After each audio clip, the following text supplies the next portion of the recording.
Sud Radio, les clés d'une vie, Jacques Pessis. Les clés d'une vie, celle de mon invité, le critique que vous êtes a consacré sa vie à mettre en pleine lumière celles et ceux que l'on découvre habituellement dans des salles sombres. Vous leur rendez hommage dans un livre où vos oraisons n'ont rien de funèbre. Bonjour Serge Toubiana. Bonjour Jacques Pessis. On connaît votre nom comme critique, vous êtes copié de la Cinémathèque, on va en parler, et vous publiez un livre, on ne connaît du film que La scène des adieux, chez Calman Levy.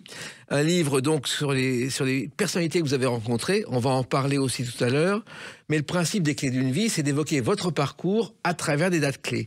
Et la première que j'ai trouvée, car elle est importante dans votre parcours, le 6 septembre 1954 est sorti ce film.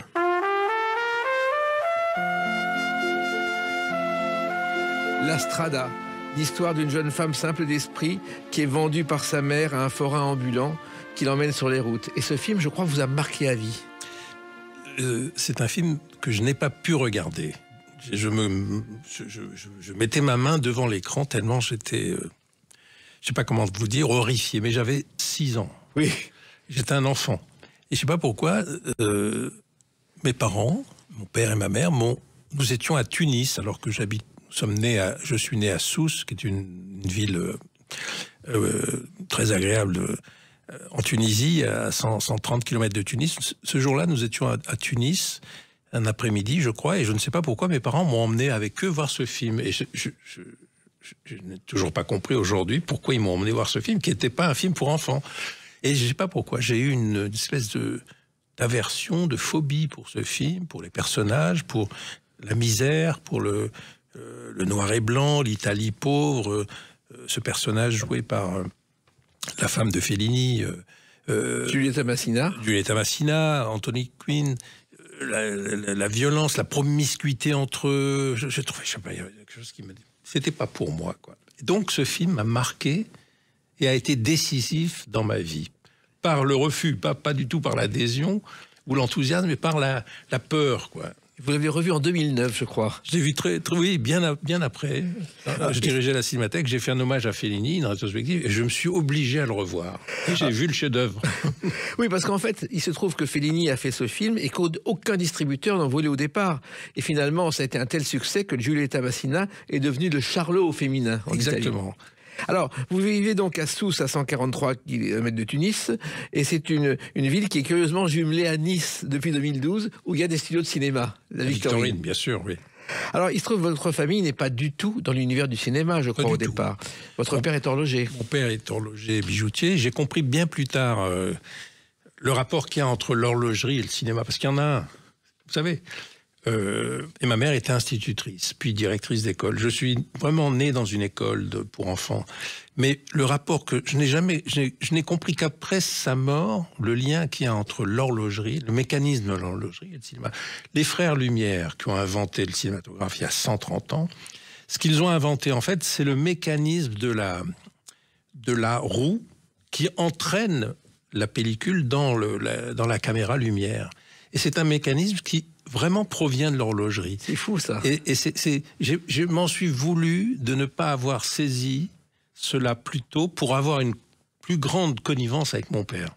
Alors, Serge Toubiana, on a découvert aussi, c'est un cinéphile qui a compté le nombre de films où les montres étaient associées, les montres de luxe étaient associées. Il y en a une 50aine aujourd'hui, parmi Apocalypse Now, Titanic et le Samouraï. Oui. Ça, c'est assez étonnant. Et j'aime bien quand Delon voit sa montre, parce qu'il met sa montre, il met son cadran à l'envers sur le poignet. Voilà. J'aime bien le geste de Delon, sur qui j'ai écrit un article après sa mort dans mon livre. J'aime bien le geste de Delon. Il fait un geste qui n'est pas ordinaire, quoi. Voilà. Alors, vous dites que votre mère est institutrice et elle défend les valeurs, à commencer par la langue française, qui est importante pour elle, et elle va vous y former. Oui, ma mère a eu une influence très importante pour moi. J'ai écrit un livre sur elle, Le fils de la maîtresse, parce que c'était la maîtresse de l'école pour les petits-enfants arabes en majorité qui étaient ses élèves. Et moi, j'étais le fils de la maîtresse. On habitait dans une école à Sousse. J'ai toujours beaucoup habité dans des écoles quand j'étais jeune, parce que ma mère bénéficiait d'un appartement. Et ma mère a eu pour moi une influence énorme sur mon éducation, sur les valeurs de transmission, voilà, le savoir, connaître, savoir, enseigner, transmettre, tout ça, c'est des valeurs auquel je crois beaucoup encore aujourd'hui. Et on portait une blouse à l'école. Et on portait une blouse à l'école. Tout le monde avait une blouse. Tout le monde. C'était les enfants de la République. On était en Tunisie, qui était un protectorat, avant de recouvrir son indépendance en 1956. Donc j'ai encore des souvenirs d'avant et d'après. C'est une enfance heureuse au soleil. C'est une enfance tranquille. J'ai eu cette chance d'avoir des parents aimants. Et puis il y a eu une grande rupture. C'est le départ en 62. Là, c'est vraiment quelque chose que j'ai vécu en m'endormant sur le bateau. Voilà. Oui, car en fait, il y a la crise de Bizerte, qui est un problème entre les Français et les Tunisiens. Et là, vos parents décident de quitter le pays. Je crois que vous êtes à l'époque en colonie de vacances. J'étais en colonie de vacances dans le sud de la France, à l'île sur la Sorgue, un endroit merveilleux, avec mes 2 sœurs. Il n'y avait pas beaucoup de monde à l'époque, c'était pas encore très mondain. Pas du tout mondain. On était vraiment une colonie de vacances, sans doute de l'éducation nationale. On est rentré en Tunisie, et là, j'ai vu mes parents. J'avais presque 13 ans, mais même pas. Mes parents ont paniqué, quoi. Mon père est parti avant pour trouver du travail en France. Ma mère s'est occupée de tout, du départ, de la vente de la boutique de mon père, la boutique d'horlogerie, bijouterie, qui valait pas grand-chose. Et nous étions enfants, et j'ai vu ce que c'est que... Enfin, j'ai compris, comme un enfant peut le comprendre, ce que c'est que de changer totalement de vie, quoi. Vous êtes arrivé à Grenoble, je crois. On est arrivé à Marseille en bateau, oui. Et ma mère était nommée à Grenoble. Et le changement, on est arrivé en juillet à Grenoble en 1962, et passer d'une ville comme Sousse, au bord de la mer, dans la Méditerranée, à une ville dans les Alpes, une ville dans une cuve comme Grenoble, en plein mois de juillet, c'est un changement absolument radical pour l'enfant que j'étais. Oui, en même temps, il est resté le cinéma, car déjà, le cinéma, lorsque vous étiez en Tunisie, vous y allez le mercredi après-midi, il y avait 3 salles de cinéma, ce qui n'était pas si fréquent à l'époque. 3 salles de cinéma, le Rex, le Palace et le Vox. Et on y allait effectivement avec mes 2 sœurs, mes parents, ma mère nous encourageait au cinéma. Donc on allait voir le tout venant, c'est-à-dire des westerns en français. Jerry Lewis aussi. Ah oui, Jerry Lewis. Passion pour Jerry Lewis, en français aussi, parce que c'était la grande période de Jerry Lewis, comique, les films de Frank Tashlin, ou les films qu'il a réalisés lui-même, et j'adorais Jerry Lewis. Que j'ai eu la chance de rencontrer plus tard. Voilà, et il y a eu un mystère quand même, c'est ce film Le jour où le clown pleura, qu'il a commencé, qui n'est jamais sorti. Oui, c'est un film sur le... J'ai vu les Rushs, moi, j'ai eu la chance de voir les Rushs. C'est un film produit par la Suède, je crois. C'est un film où Jerry Lewis est un clown, et on lui demande d'accompagner les enfants jusqu'à l'entrée dans la chambre à gaz. C'est un sujet terrifiant qu'il a osé aborder. Et le film ne s'est jamais terminé, donc le film n'a jamais été monté définitivement. C'est un film perdu, c'est un film oublié, c'est un film totalement inédit et totalement inconnu. Mais ça veut dire que Jerry Lewis, grande star en Amérique, pas du tout aimé en Amérique, pas du tout respecté en Amérique comme il était en France. Tout le monde, la critique en France l'adorait. Les cahiers du cinéma, positif, il était adulé. En Amérique, il n'était pas aimé parce qu'il s'occupait il était le responsable d'une sorte de téléthon. Oui. Voilà. Et il était méprisé par l'intelligentsia américaine. Moi, tous mes amis américains me disaient, mais comment vous pouvez aimer ce type ? Moi, j'adorais Jerry Lewis. Et ce Téléthon, pendant 20 ans, il a tenté de l'importer en France, et il a fallu ce temps-là pour que le Téléthon existe, avec le succès qu'on connaît aujourd'hui. Il vient de Jerry Lewis, on l'a totalement oublié. Voilà, mais pas respecté comme auteur de film, voilà. Alors, dans ces salles de cinéma à Tunis, il y avait aussi des films égyptiens et indiens. Beaucoup. Parce que ça faisait partie de la tradition. Absolument. Le cinéma égyptien et le cinéma indien régnaient sur tout le continent africain, et plus encore. Alors que le cinéma tunisien, je me suis un peu renseigné, il n'y en a pas beaucoup. Le premier long métrage réalisé en 1919, ça s'appelle Les 5 Gentlemen Maudits de Luis Mora, et ça a été tourné en 1922. Et en 1919 et en 1922, le premier court-métrage tunisien qui s'appelle Zora. Oui. C'est totalement inconnu au bataillon. Totalement inconnu. Il y a eu un film, le premier film tunisien long métrage, je crois que c'est un film de Jacques Baratier, dans les années 50, fin des années 50. Je l'ai vu, j'ai un peu oublié d'ailleurs, mais enfin, le cinéma tunisien est né très tard, très très tard.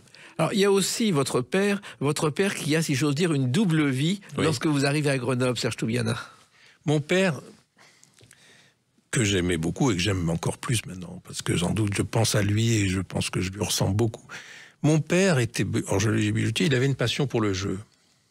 C'était sa passion. Un jour, il m'a dit, il faut me laisser ça, c'est ma passion. Moi, jeune, j'avais tendance à le juger. Quand je le voyais rentrer le soir à Grenoble, j'étais étudiant, il rentrait le soir de sa boutique vers 20h et il allait dans sa chambre et il sortait en smoking.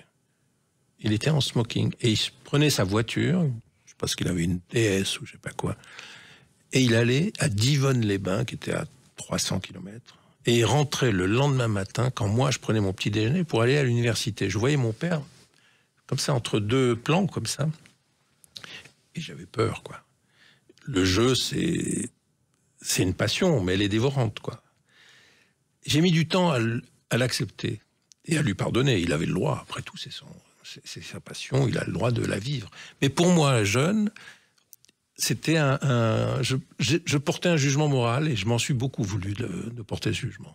Et puis, il y a une autre forme de jeu qui est entrée dans votre vie, et on va l'évoquer à travers la date du 1er novembre 1972. A tout de suite sur Sud Radio avec Serge Toubiana. Sud Radio, les clés d'une vie, Jacques Pessis. Sud Radio, les clés d'une vie, mon invité Serge Toubiana. Vous avez consacré votre vie à la critique de cinéma, on va en reparler. Vous publiez un livre chez Calman Levy, On ne connaît du film que la scène des adieux, on va aussi en reparler. Mais on en revient à votre parcours qui a commencé en Tunisie, qui a continué à Grenoble, et le 1er novembre 1972, c'est le jour de votre entrée dans un journal, dans une revue qui s'appelle Les Cahiers du cinéma. Et je crois que c'est un numéro double qui contient comme sujet quelles sont nos tâches sur le front culturel et un projet de plateforme. Oula, vous évoquez une période assez... non pas que je la renie, parce qu'il ne faut pas renier ça, ce qu'on a vécu, mais c'est une période très difficile. Les Cahiers du cinéma, donc en fait, je suis venu à Paris pour étudier le cinéma à l'université. Je me suis inscrit en 71 à Paris 3, la Sorbonne, Censier, Paris 3, pour apprendre le cinéma. Et j'ai rencontré les rédacteurs des Cahiers du cinéma. Pour moi, c'était une référence liée à la nouvelle vague, les Cahiers du cinéma. Ça date de 1951, c'est un journal qui a eu beaucoup de succès. Voilà, puis c'est la revue de Truffaut, de Godard, de Chabrol, de Romer, de Rivette. Bon, c'était une revue qui avait un peu créé la nouvelle vague. Et pour moi... Et d'ailleurs, cette revue a inspiré une chanson qui a été un énorme succès. Nouvelle vague, nouvelle vague, une petite MG. C'est fou, une chanson de Richard Anthony. Richard Anthony. Il manquait une chanson sur son 45 tours, il l'écrit dans 10 minutes, et cette chanson va se vendre à plus d'1 million d'exemplaires. Oui, j'adorais cette chanson. Voilà. J'étais un tout jeune, nouvelle vague, avant de connaître la nouvelle vague. Alors justement, vous découvrez avec les Cahiers du cinéma, Serge Toubiana, la nouvelle vague. Moi, le film qui m'a marqué dans mon adolescence, parce que juste avant, comme on le disait tout à l'heure, je voyais des films, des westerns, des films de Jerry Lewis, j'aimais le cinéma comme un jeune spectateur assidu, mais la passion est née avec Pierrot le Fou de Jean-Luc Godard en 1965. Que vous avez vu à Grenoble, je crois. J'ai vu à Grenoble, j'avais 16 ans. Ce film m'a vraiment a changé ma vie et ma conception du cinéma. Tout d'un coup, j'ai compris, ou j'ai senti, ou j'ai eu le sentiment de comprendre qu'un film, c'était plus qu'un plaisir, c'était aussi quelqu'un derrière l'écran qui orchestrait, organisait les images, les sons, le montage, et qui me disait quelque chose. Et d'ailleurs, ce film, Jean-Luc Godard l'a expliqué, le héros s'appelle Ferdinand, parce que c'est une référence à Louis-Ferdinand Céline. Absolument.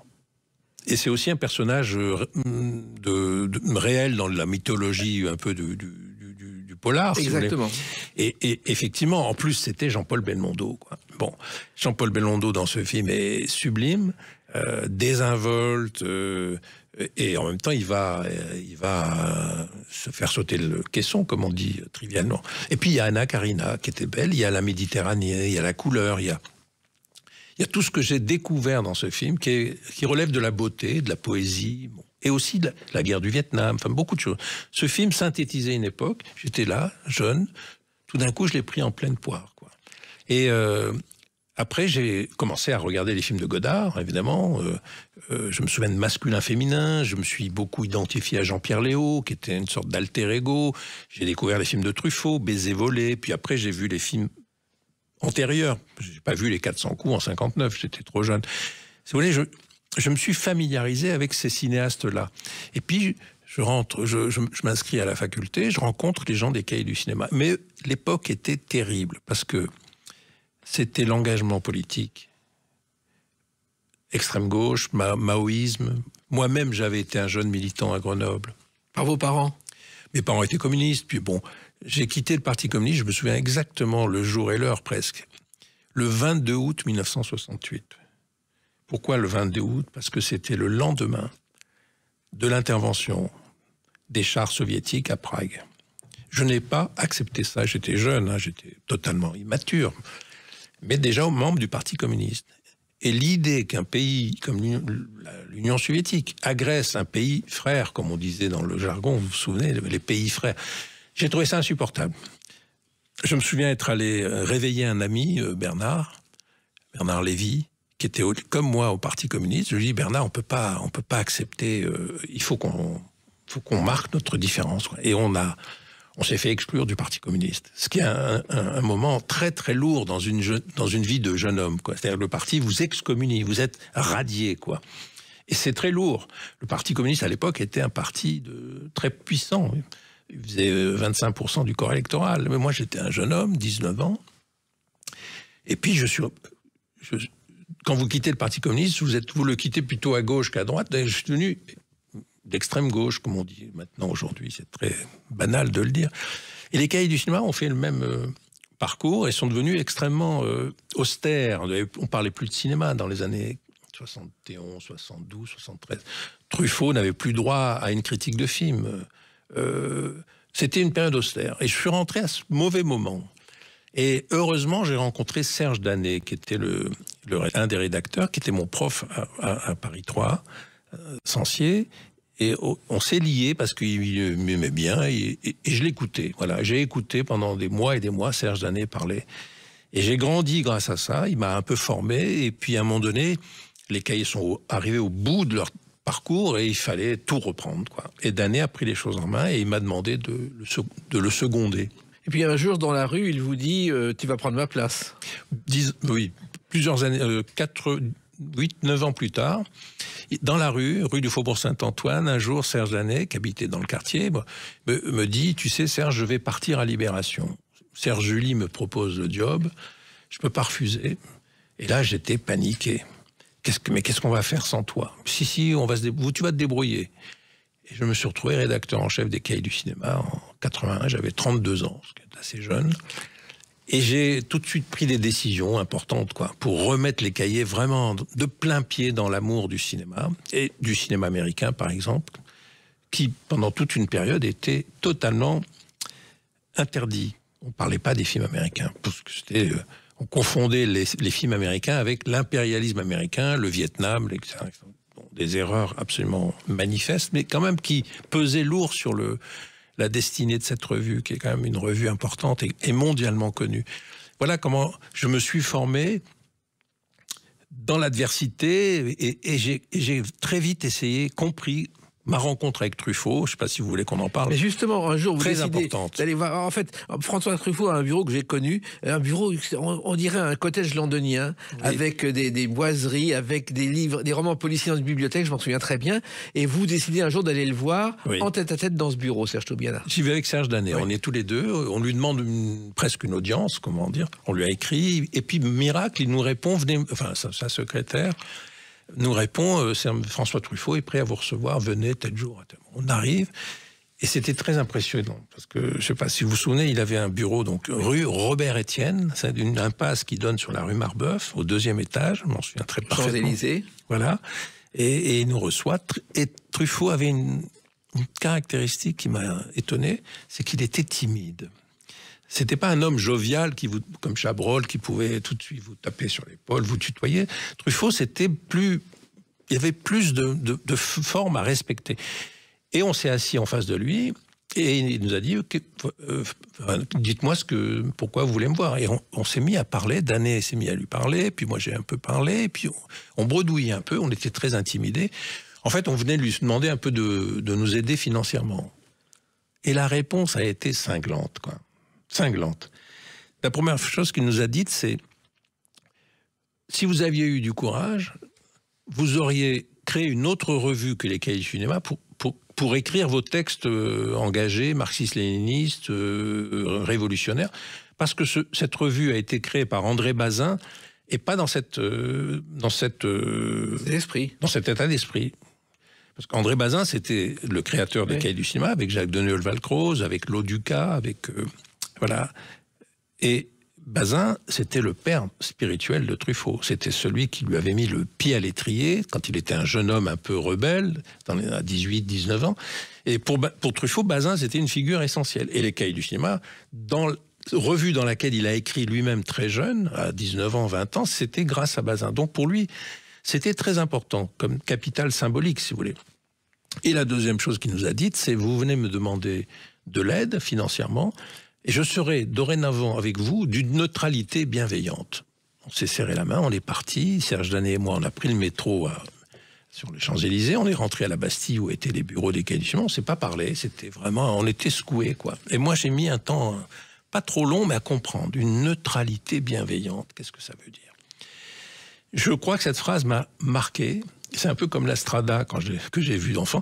J'ai voulu de toute mon énergie, faire en sorte que les Cahiers du cinéma redeviennent une revue lisible par François Truffaut, pour qui j'avais une vénération. Et cette rencontre avec lui m'a marqué terriblement. J'avais 25 ans, 26 ans, j'étais jeune. Ça m'a marqué, comme une espèce de... Il faut se faire en sorte que cette revue convainc Truffaut que, voilà, on reparle le cinéma intelligemment, avec beaucoup de liberté, qu'on arrête avec le dogmatisme, avec le sectarisme des années précédentes. Et ça a créé un lien très personnel entre Truffaut et moi. On va continuer à parler de cinéma, mais d'une autre façon, avec une date très importante dans votre vie aussi, le 7 mai 1992. A tout de suite sur Sud Radio avec Serge Toubiana. Sud Radio, les clés d'une vie, Jacques Pessis. Les clés d'une vie, celle de mon invité Serge Toubiana, critique de cinéma. Vous avez relancé les Cahiers du cinéma. On a expliqué comment, voici quelques instants. Et puis, il y a ce livre, on ne connaît du film que La scène des adieux chez Kalman Levy, qu'on va évoquer dans un instant. Mais je reviens au 7 mai 1992, le 45e Festival de Cannes, et vous êtes membre du jury. Ça a été quelque chose de fort, de surprenant. Oui. C'est Gilles Jacob, qui était à l'époque le président du festival. Non, pas le président, il n'était pas le président, il était le directeur, le délégué général. C'est lui, il m'a proposé. J'étais très surpris et très flatté. Et je l'en remercie encore. Et j'ai fait partie du jury du Festival de Cannes à une époque où il y avait... Ça n'est plus le cas aujourd'hui. Hein, il y avait souvent un critique de cinéma international ou français. Enfin, en l'occurrence, là, c'était moi en français. Il y avait souvent un directeur de la photographie. Il y avait souvent un grand écrivain. Il y a eu les plus grands écrivains ont été membres du... Aujourd'hui, c'est fini. Il n'y a que des gens de cinéma. Il y a plus de chefs opérateurs. Il y a beaucoup d'actrices, évidemment, et beaucoup de réalisateurs. Et à l'époque, il y avait des producteurs. Enfin bon, j'étais membre du jury. Et le président du jury était Gérard Depardieu. Donc ça a créé évidemment un lien de complicité avec lui, mais c'était assez étrange, parce que tout se passe bien quand on est membre du jury. On est très bien traité, oui. on est sous protection, on est dans une bulle. On était 10 membres du jury à l'époque. Aujourd'hui, c'est un peu, je crois que c'est 9.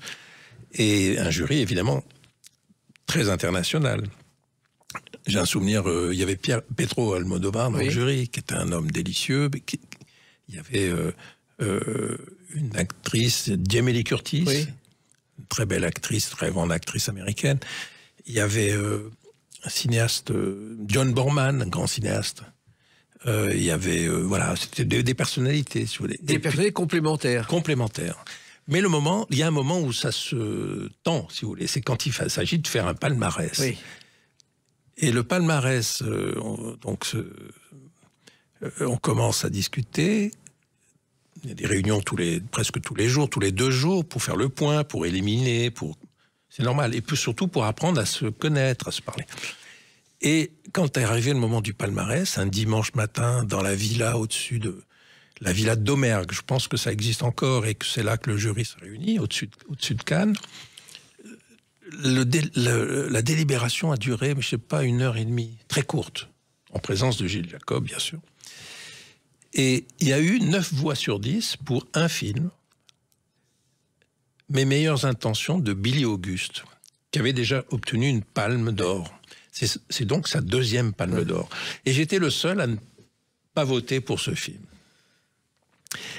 Et j'ai voté pour un autre film que je considère comme un grand film, qui était un film de Robert Altman, The Player, que je considère comme un grand film aujourd'hui encore. On est en 2025, ça fait donc 37 ans, je ne sais plus.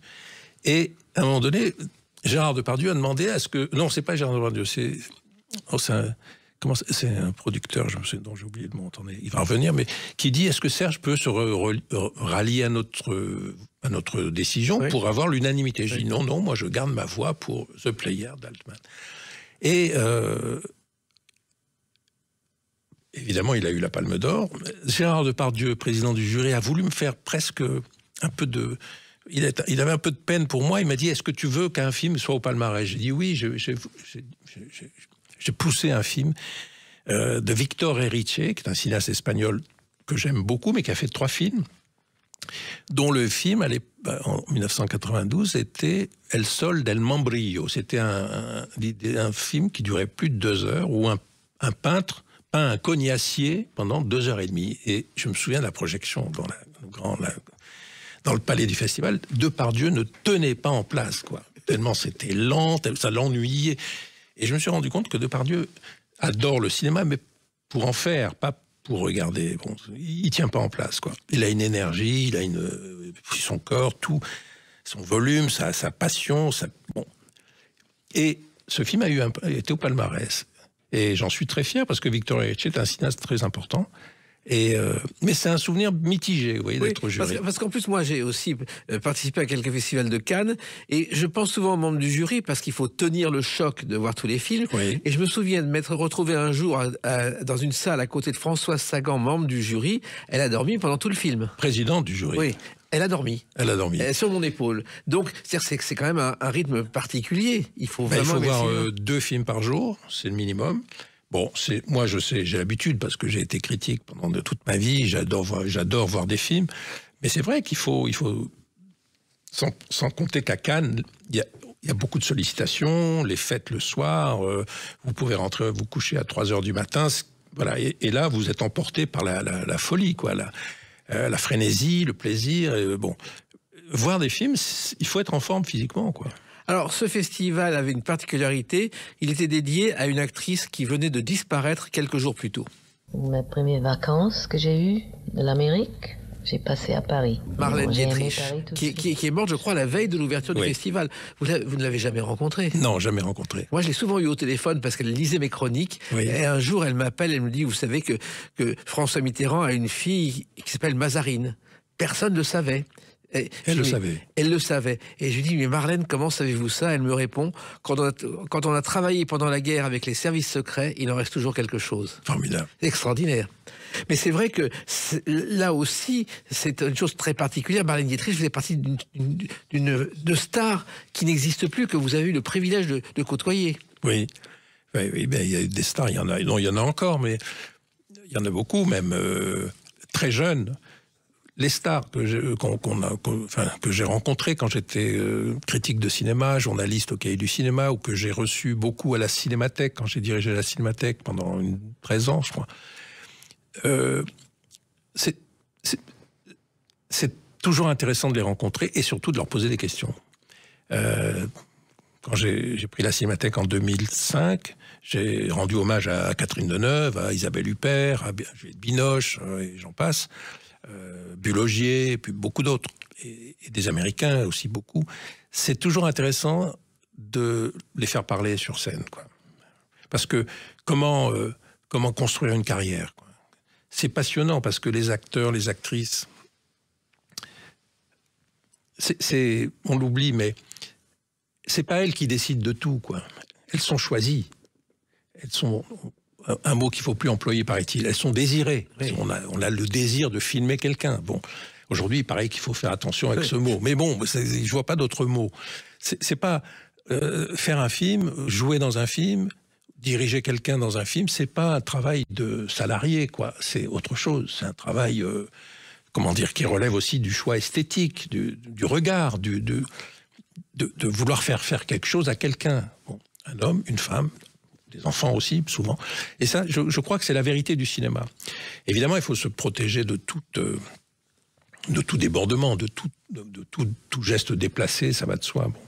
Mais moi, ce que j'ai aimé, ce que j'aime chez Catherine Deneuve, c'est qu'elle a une carrière sublime, quoi. Vous voyez les choix qu'elle a faits ou les choix qu'elle a acceptés.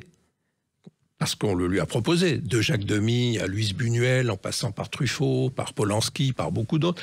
C'est des choix qu'elle a faits de façon explicite. Et ça fait une œuvre. Et voilà. Et justement, l'œuvre de cinéma, la Cinémathèque, vous êtes donc nommé directeur, et je crois que ça a commencé par un appel téléphonique du ministère de la Culture sur un autre sujet.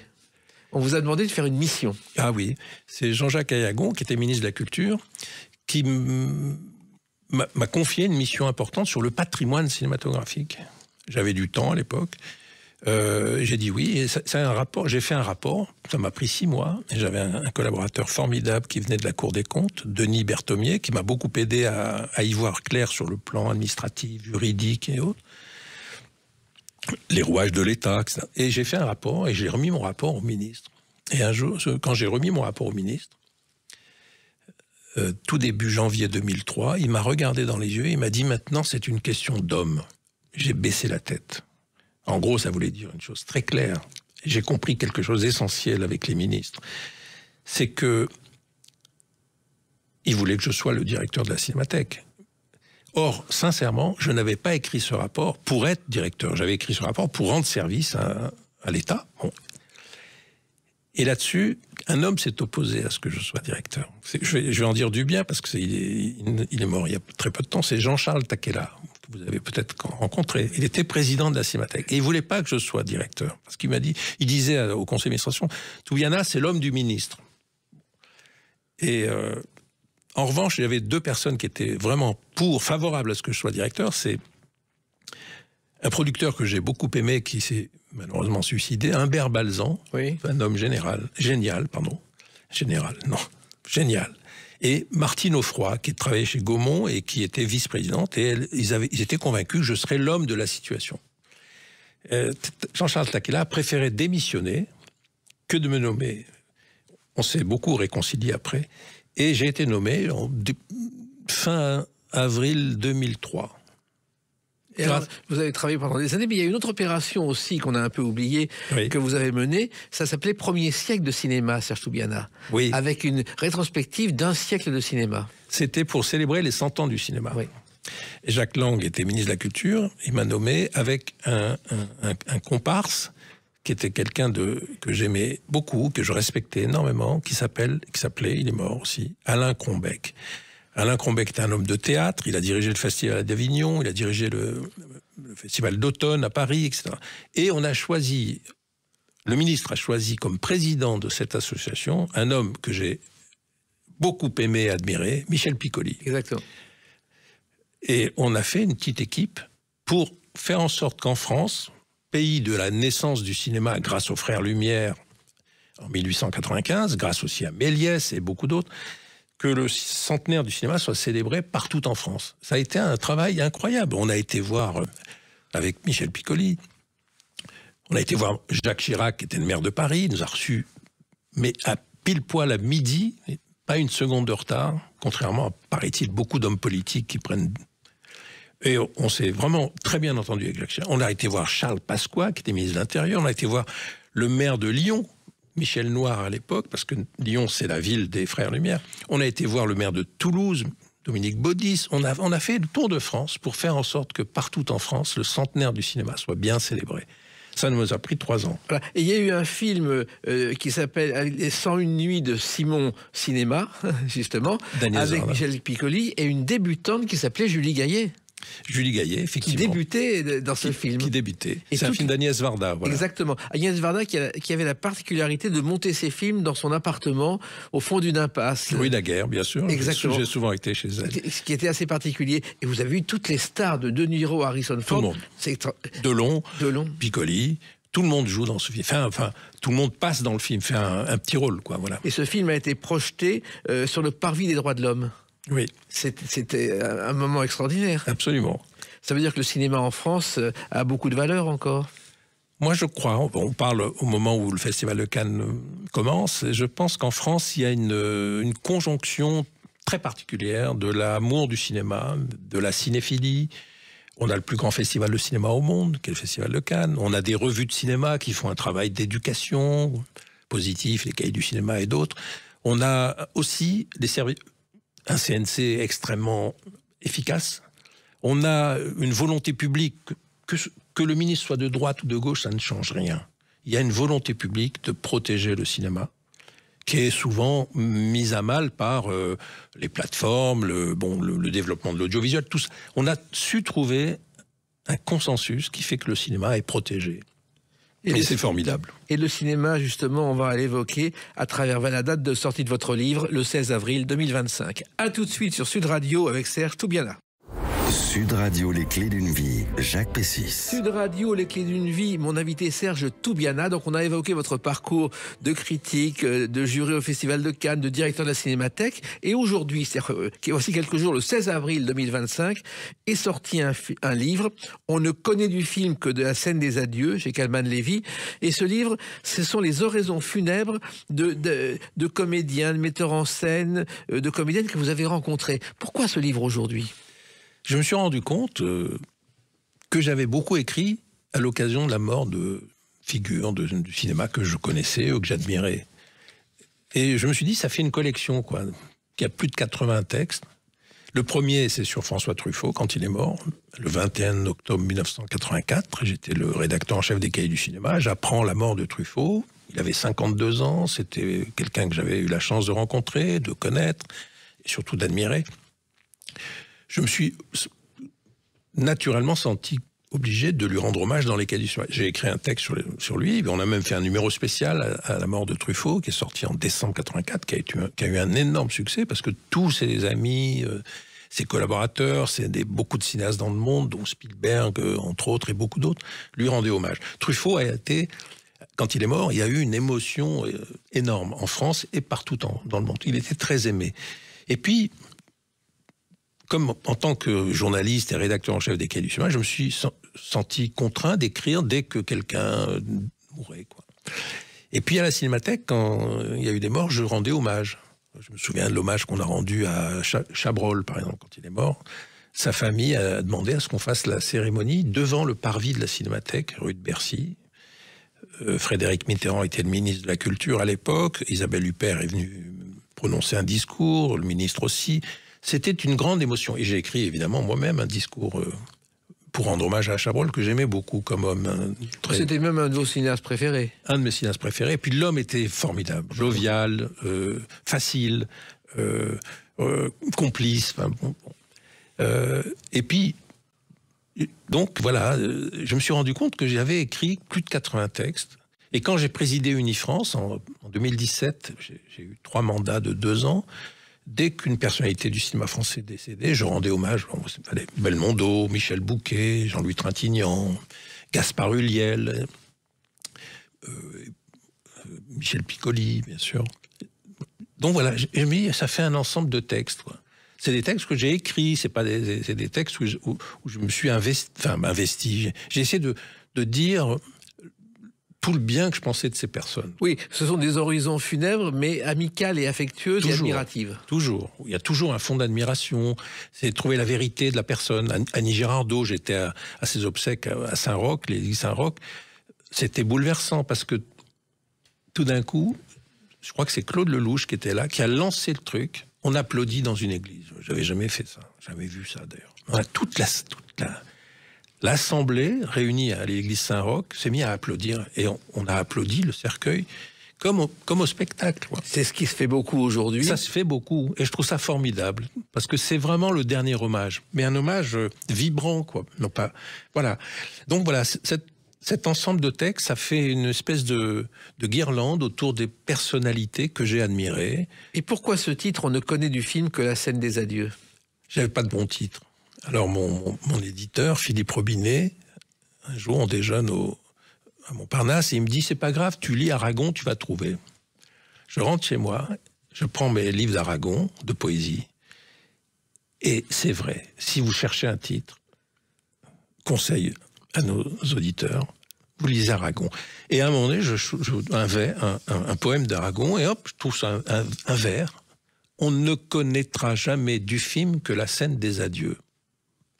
J'envoie ça à Philippe Robinet par SMS, il me dit, bon, on met au présent, et ça devient ton titre. Donc mon titre, on ne connaît du film que la scène des adieux, c'est emprunté, volé, piqué à ce grand écrivain, ce grand poète qu'est Louis Aragon.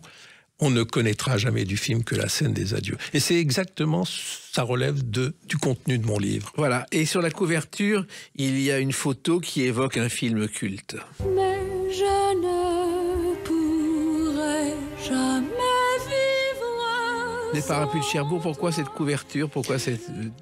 Parce que c'est une scène d'adieu. Oui. Il y a une très belle scène d'adieu dans le film de Jacques Demy.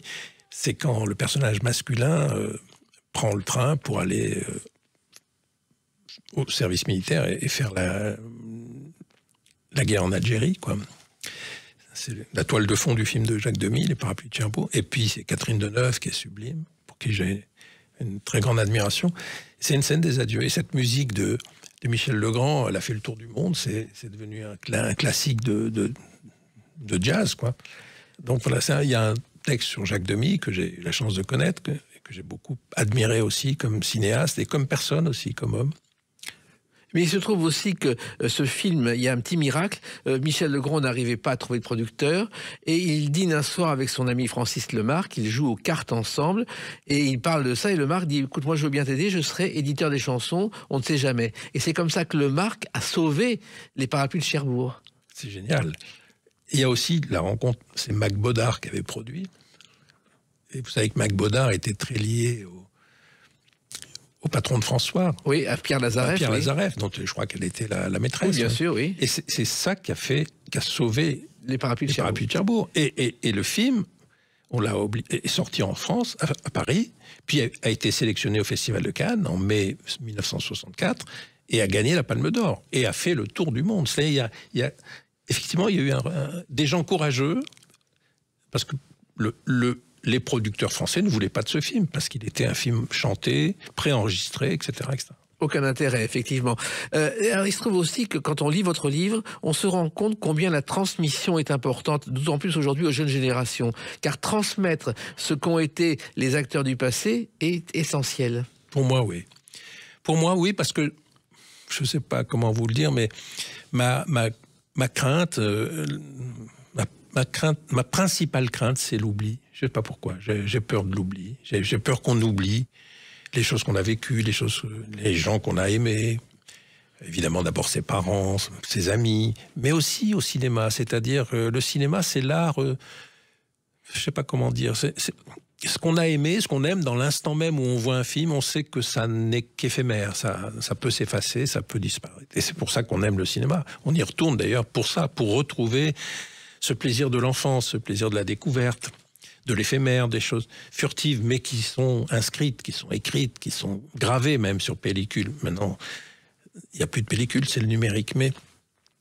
Et moi, mon rôle, c'est, modestement, c'est de contribuer à ce qu'on garde la mémoire. Voilà. Et même non seulement qu'on la garde, mais qu'on la transmette. Moi, alors il y a des films en couleur qu'on voit partout, dans les écoles primaires aujourd'hui, on projette des films de Charlot et Laurel et Hardy, et les enfants sont fans. C'est quand même encourageant. Mais bien sûr, moi j'ai fait l'expérience de montrer des films de Chaplin à des enfants. C'est bouleversant, la réaction. Parce que les films de Chaplin, ils ont plus de 100 ans maintenant. Enfin, certains. Mais vous voyez la réaction, et c'est là que vous voyez la nature de l'enfant, la nature humaine. Chaplin a compris quelque chose de fondamental. Il prend l'enfant par les mains et il l'emmène là où il veut, avec joie, gaieté, tristesse. C'est miraculeux, quoi. C'est un génie absolu, Chaplin. Alors, dans ce livre, il y a bien sûr tous ces portraits. Il y a par exemple Simone Signoret, dont vous dites que c'est une femme d'autorité, dont l'influence dépassait le métier de comédienne, Serge Toubiana. Elle avait une autorité. autorité politique aussi, ou syndicale. Elle était engagée avec Yves Montand, ils étaient engagés. Bon. Souvenez-vous, il y avait des conférences de presse sur des questions liées à la dictature ici en Amérique latine et autres. Simone Signoret était conviée, elle était à côté de Jean-Paul Sartre, de Michel Foucault, de grands penseurs du XXe siècle. Elle jouait à jeu égal avec eux, si vous voulez. C'était une figure d'autorité morale et politique. Et aussi une très grande actrice, bien sûr. Bien sûr. Et puis il y a quelqu'un donc qui est aujourd'hui adulé, mais qui de son vivant a été très peu récompensé, et à qui vous rendez hommage, Serge Biana, c'est Sergio Leone. Oui, parce que d'abord, je trouve que c'est un très grand cinéaste. La preuve, on adore ses westerns. Ils sont cultes.